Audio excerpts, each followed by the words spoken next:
The development of an inexpensive iPhone SE2 is in the final stages, as insiders said. The development of an inexpensive iPhone SE2 is in the final stages. The novelty will be produced at a factory in the capital of the Chinese province of Henan, Zhengzhou.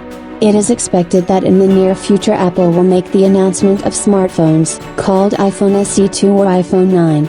Some sources claim that the phone will be similar to the iPhone 8, equipped with a 4.7-inch LCD screen and Touch ID button. However, the new product will receive a faster A13 chip, and RAM will increase to 3 GB. According to estimates, in the US market, the price of a device with 64 GB of storage will start at $399. Analysts previously reported that Apple will introduce the gadget in the first half of the year. According to numerous reports, the company will announce the new iPhone in March. But this event can be postponed due to the outbreak of coronavirus.